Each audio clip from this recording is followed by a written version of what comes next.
Pessoal, vamos falar do conflito da Rússia com a Ucrânia, que está ameaçando estourar aí, a Rússia está ameaçando invadir a Ucrânia, tá uma confusão danada ali, Estados Unidos está se metendo nessa história, mas parece que Biden só está fazendo lambança.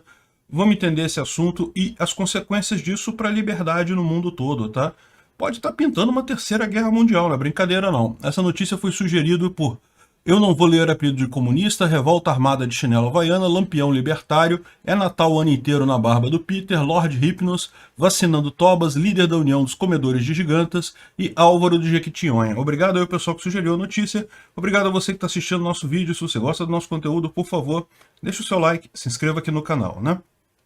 Pois bem, o que está acontecendo neste momento? Neste momento, o pessoal, os americanos perceberam, né, na verdade o mundo todo, que a Rússia posicionou grande parte do exército dela próximo da Ucrânia, o que indica uma possibilidade de invadirem a Ucrânia. Eles têm seguidamente reclamado, os russos estão reclamando que o governo ucraniano está tentando retomar a região de Donetsk, que é uma região que ainda pertence à Ucrânia, na verdade, mas ela está sendo governada por um movimento separatista que tem origem russa, ou seja, são russos que moram naquela região, né?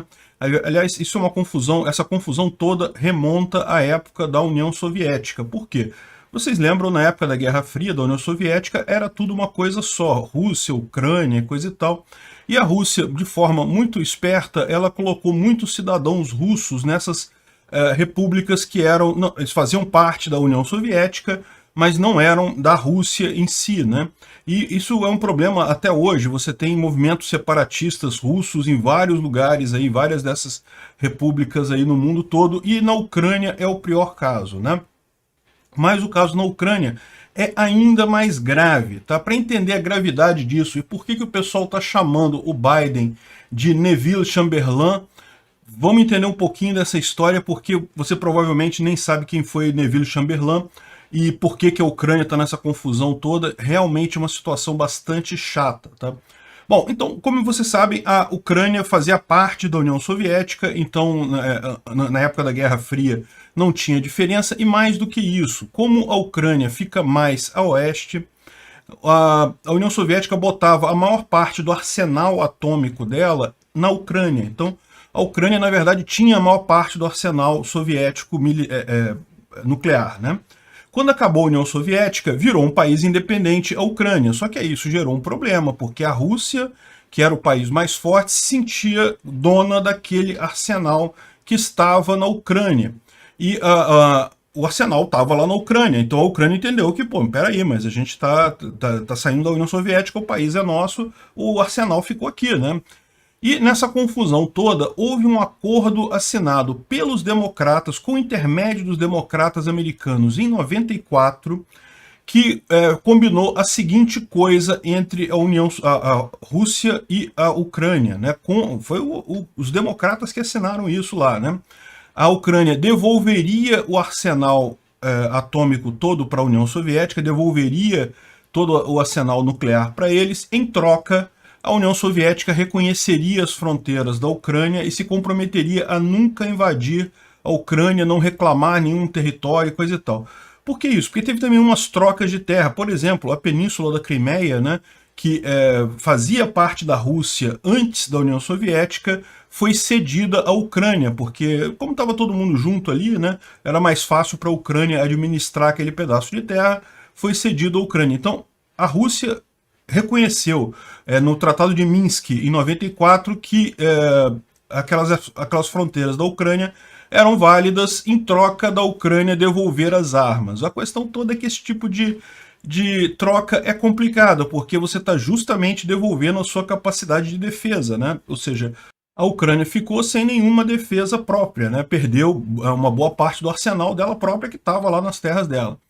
Mas, enfim, aceitou esse acordo e, de fato, o acordo funcionou durante uns 20 anos, de 94 até 2014, a coisa funcionou bem. A questão toda é, em determinado momento, a Ucrânia resolveu tentar entrar para a União Europeia e para a OTAN. Ou seja, ela já tinha feito um pacto, ou seja, naquele primeiro acordo com os Estados Unidos, né, intermediando entre Rússia e Ucrânia, os Estados Unidos já meio que tinha prometido a ela que a Rússia não iria... Os Estados Unidos ia atuar como um garantidor deste pacto, ele não iria se envolver, não ia deixar a Rússia invadir as fronteiras da Ucrânia, né?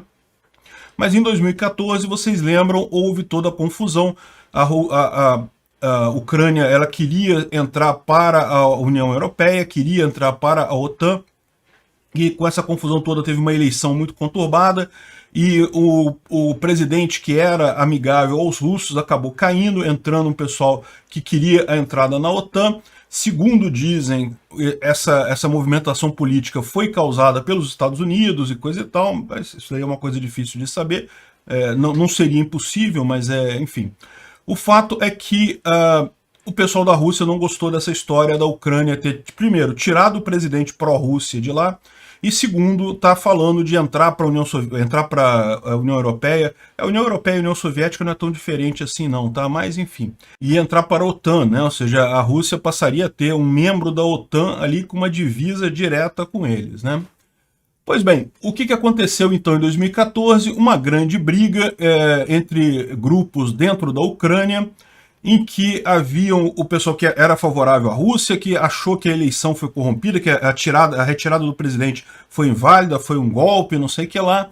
E nessa ocasião, em 2014, a Rússia invadiu a Crimeia, na cara dura. Invadiu, tomou para si, alegou aquilo que a gente falou, e realmente é verdade. Antes, na época da União Soviética, a Crimeia foi dada pela Rússia para a Ucrânia.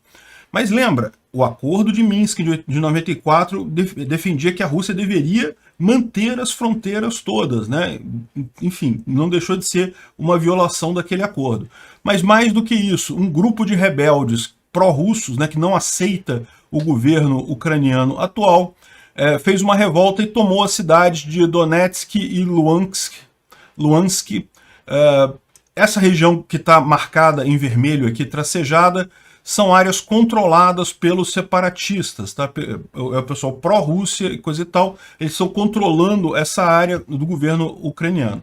E o que está acontecendo é exatamente isso. O governo russo acusa o governo ucraniano de estar tentando retomar essas áreas. Essas áreas hoje, embora pertençam à Ucrânia, elas estão sendo governadas por esses separatistas, na prática sendo governadas pela Rússia, tá? E a Rússia diz que vai invadir para proteger as pessoas, para evitar que a Ucrânia cometa atrocidades com essas pessoas, né? É muito engraçado esse jogo dos políticos, né? Você acha que realmente algum deles está realmente preocupado com as pessoas? Porra nenhuma, eles só estão fazendo um jogo de poder ali mesmo, né? Enfim, então essa é a situação, tá? Isso aconteceu em 2014, tanto a Crimeia quanto essa região aqui separatista, que ainda pertence à Ucrânia, mas está meio contestada aí. De 2014 para cá, a situação está mais ou menos nesse equilíbrio aí, meio precário, né? Mas não teve nenhum grande avanço, a não ser agora. E aí o pessoal está lembrando do caso do Neville Chamberlain, que foi um primeiro-ministro inglês que tentou negociar com os nazistas para evitar a invasão da Polônia, né? Aquele negócio de não sei o que lá, não vamos entrar com violência contra os nazistas, pô, nazista, vamos tentar convencer eles a fazer a coisa certa e coisa e tal. E no final das contas acabou a lambança completa, não conseguiu nada do que ele queria e ficou com uma cara de tacho quando começou a Segunda Guerra, né? Enfim, o Neville Chamberlain ficou conhecido como um negociador fraco, aquela pessoa que acaba cedendo muito e mesmo cedendo esse monte de coisa não impede a guerra, né? Não impede o negócio, né? Ficou famosa a frase do Churchill respondendo ao Neville Chamberlain, dizendo: entre a desonra e a guerra você escolheu a desonra e agora terá a guerra, né? Foi o que aconteceu na Segunda Grande Guerra, né? Enfim, o fato é que o que está acontecendo nessa história, né? Por cima das coisas, né, o que todos estão dizendo, inclusive os Estados Unidos, é que se a Rússia atacar a Ucrânia, vai haver resposta militar, vai haver sanções, vai haver um monte de problemas e não sei o que lá, não pode atacar a Ucrânia e coisa. Mas, ao mesmo tempo, o Biden está negociando com o presidente da Ucrânia para ele ceder esse território para a Rússia, né? Então a ideia dele é tipo assim, não, olha só, não vamos brigar com a Rússia não, cede essa porcaria aqui, é um pedacinho de terra só, você já não está controlando esse troço mesmo? Cede esse território para a Rússia e a gente faz um acordo de paz aí para garantir o resto da Ucrânia não ter nenhum grande problema e coisa e tal, né? Ou seja, de novo, o Biden está fazendo a alternativa Neville Chamberlain, né? Escolhendo a desonra, e o que não evita a guerra. Ou seja, você pode achar que está cedendo, não, vamos fazer um compromisso aqui, não sei o que lá, no final das contas, se o pessoal quiser brigar, vai brigar mesmo, e não tem o que se fazer, né?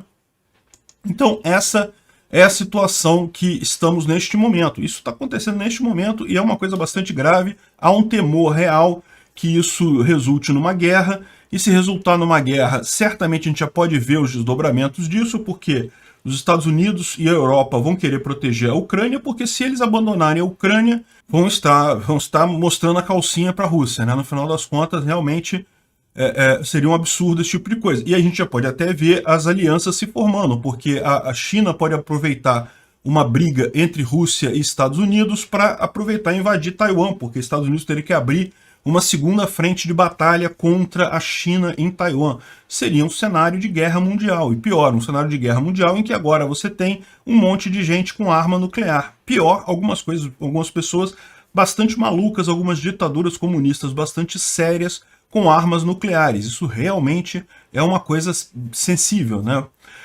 Enfim, vamos ver como é que as coisas caminham. É assustador isso, porque esse tipo de guerra tende a incluir um recrudescimento dos governos contra os indivíduos no mundo todo. A guerra é usada como uma desculpa, junto com pandemia, por exemplo, para tirar direitos das pessoas. Então eu espero que não aconteça nada, mas sim, é muito curioso a gente ver até como é que a impressão que dá é que o século XXI está repetindo o século XX, né? Se você vê direitinho, o século XX começou com uma grande exuberância nos mercados, uma pandemia e ameaça de guerra mundial, e né, a gente está exatamente nesse passo, repetindo o que aconteceu no século XX, mais ou menos ano a ano ali. É uma coisa meio assustadora mesmo, vamos torcer para isso não se confirmar. E eu vou ser sincero com vocês, eu acho sinceramente que não vai haver guerra militar. Como eu falei para vocês, hoje em dia guerra militar é caro demais para os países. O que está salvando o mundo de guerras, de violência sem sentido, é justamente o comércio, é justamente o fato de que todos os países têm mais a ganhar se eles não entrarem em guerra. Entrar em guerra acaba saindo caro demais para esses países, né? Então, por exemplo, um caso clássico é a questão do gasoduto, que está prontinho para levar gás da Rússia para a Europa. Isso daria uma grana enorme para a Rússia em termos de valor, porém ele não está ligado porque a Alemanha quer garantias com relação à Ucrânia justamente, ou seja, a Europa prefere ficar sem gás do que uma invasão russa nisso daí, né? Eu não sei o que é pior nesse caso, porque vocês sabem, a Europa já está com o preço do gás bastante alto, né? Ter esse gás da Rússia poderia ajudar a baixar o preço lá.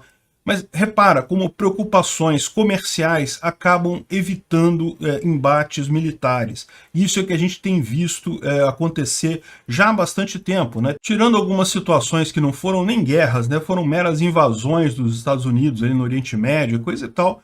Repara como todas essas grandes potências têm uma dificuldade grande de entrar em guerra uma com as outras pela questão comercial.